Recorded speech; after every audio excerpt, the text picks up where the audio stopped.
Hey everyone, ready to dive into another Portsmouth City Council meeting with me? We're going to unpack the October 14th agenda and get you prepped on what's really going on. It's easy to just gloss over these agendas, Yeah. they seem kind of boring. Right. But trust me, there's actually some really interesting stuff hidden in there once you start digging a little deeper. I'm always surprised by what we Yeah, find that's when we true. do these deep dives. Yeah. So let's jump right in Let's do it. with this huge figure Right. right off the bat, over $2 million for the Court Street boat line. Oh, yeah? What is the deal with that? This is a prime example of how your local government is trying to, increase revenue for the city. Okay. This boat line isn't just about shuttling people back and forth across the water. It's about attracting tourists. Right. And when you bring more tourists in, that boosts local businesses. So more money in their pockets. Exactly, which is ultimately great for Portsmouth, right? So instead of thinking about like these leisurely little cruises, this is more about really like bolstering the entire city's image, You got it. attracting people to come here. You got it. Yeah, and there's even more to it than that. So the agenda also mentions this cooperative boating facility grant, Okay. and that grant is giving almost $1.7 million to this project, Wow. which tells us, this is no small potatoes. We're talking a major investment here in the city's infrastructure. This makes me think about like the bigger picture here. Mm-hmm. So is this boat line, is this potentially part of a larger plan for the entire waterfront? That's a good question. What could this mean, years down the line for the city? Yeah, those are definitely questions that I'm sure a lot of residents are thinking about. Right. And this is exactly why it's so important to pay attention to your local government. Yeah. These decisions that they make in these meetings, like the ones about this boat line, Right. they can have a huge impact on the city for years to come. Absolutely, really can. Yeah. Speaking of impact, let's talk about something that might be a little bit more relatable to people listening. Sure. New trash cans. Okay. So the city is planning on spending $32,000 to get more of them. Wow. Makes you wonder, did somebody forget to, put the lids on during trash day or something? What happened to all the trash cans? Right. Yeah, it seems like their supply is seriously depleted. Yeah. What I find really interesting is that this is actually labeled as an emergency ordinance. An emergency. Yeah. 4 trash cans. What's the deal? It's not really about the trash cans themselves, right? This emergency label gives us a glimpse into how the city actually operates. Okay. It kind of suggests to me that there's a bit of a hiccup in their normal process. They ran out Right, for ordering new trash cans. and they need them now. Yeah, basically. These things happen, even in local government. So even something as, mundane as ordering new trash cans Yeah. can turn into this whole budgeting scramble. That's kind of wild. It is, and it makes you think, right, what if this happened with other city services that we rely on? Right, yeah. It's a good reminder that even at a local level, governing a city is very complex. Right. I mean, think about it. There are processes for everything, Yeah. and these processes don't always go as planned. I think we've all dealt with red tape at some point in our lives. Oh, absolutely. It can be frustrating, that's for sure. Speaking of unexpected expenses, Yeah. let's talk about this lawsuit against the former mayor, Sean Dunn, and Yeah. all the fun legal stuff that comes with that. Yeah. The agenda mentions $6,000 set aside for legal fees, Right. which isn't exactly chump change. Oh, it's not. So what's the deal with this whole lawsuit? So you probably already know that Sean Dunn was removed from office by Yeah. the city council, right? Right. And this lawsuit Yeah. is a direct result of that decision. So basically he's saying, hey, Exactly. you didn't remove me the right way. Right. He's saying it wasn't done by the book, and he wants, some kind of justice for that. It sounds like there's some,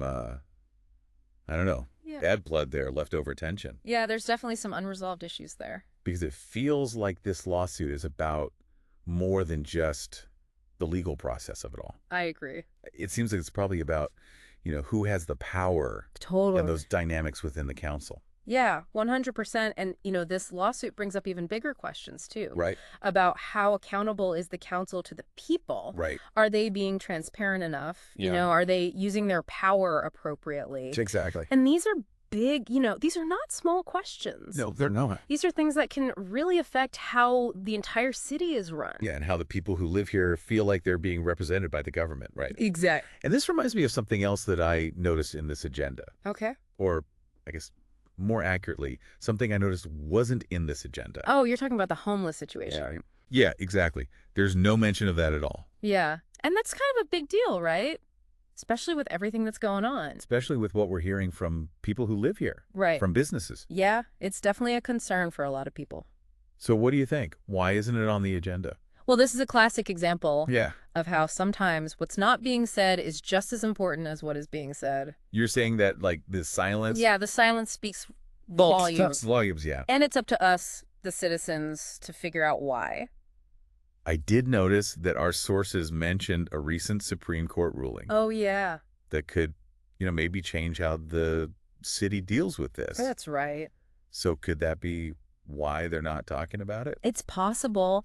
Basically, the court decided that telling homeless people to move from public spaces Right. isn't always against the Constitution. So maybe this ruling, Yeah. takes away some of the legal issues that Portsmouth would have had to deal with. Exactly. It gives them more options, legally speaking. Okay, so that makes sense. But it's still just because they can do something doesn't mean they will, right? That's the million-dollar question, right? Yeah. What are they actually going to do about it? What will their approach be? Exactly. And I think a lot of people in Portsmouth are wondering the same thing. Yeah, because it's one thing to, talk about things. Right. It's another to actually take action, right? Totally. And, this just goes to show that no matter where you live, Yeah. even in a city that seems as quiet as Portsmouth, Right. there are still serious issues going on. Yep. And the way the city chooses to handle those issues, that says a lot about their values, Absolutely. what's important to them. And that's why we do these deep dives. Right, because we need to be in the know. We need to stay informed, Exactly. Hold our leaders accountable. ask the tough questions, and you know what? Don't be afraid to make our voices heard. Absolutely. Because the whole point of local government is that it's supposed to work for us. Right. Okay, so let's shift gears a little bit and talk about something a little less... a little lighter. Yeah, a little lighter. Yeah. This one's about new playground equipment.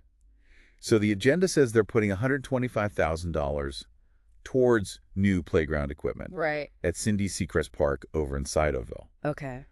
And I know what you might be thinking. What's that? A playground, really. That's what we're talking about. Right. Yeah. But this is about more than just slides and swings, right? Oh, yeah, definitely. This is about the city putting their money where their mouth is when it comes to families and kids in Sciotoville. Exactly. It's about showing those residents that they matter. Right. And that the city is invested in their community, giving those kids a safe place to just be kids. Right, exactly. Have fun, make some friends. And I bet you that having a nice new playground like that might actually make people think, hey, maybe I want to move to Sciotoville. Right. It's a good selling point for the city. It's this kind of under the radar economic development thing. Exactly. Exactly. And you know what else? What's that? It looks like they're really serious about making this happen. Oh, yeah. The agenda mentions that they're also trying to get a $200,000 grant. Wow, that's amazing. To add to the project. So they could more than double what they're already spending. Exactly. That's huge. It seems like they're really trying to make Cindy Seacrest Park the example of what they can do for the community. Totally. And it's just a good reminder that our local government can make a real difference in our lives. They can. Whether it's these big projects or just making sure kids have a cool place to play.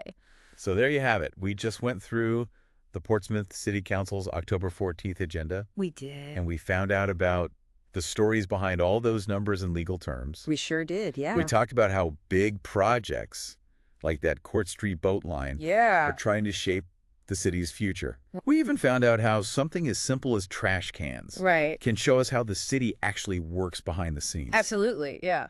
And we saw how even a playground upgrade can be a sign that the city is really committed to its communities. It's all connected. It really is. Yeah. So next time you see one of those city council agendas, don't just toss it aside. Yeah, don't ignore it. Take a look, see what's going on. Read it carefully. Ask yourself, how could this affect me? Exactly. How could this affect my family, my neighbors? Yeah, because when we stay informed, we can make sure our local government is actually working for us. 100%. That's the whole point. And that's a wrap on another deep dive. Another one in the books. Until next time, Portsmouth, stay curious and keep asking those tough questions.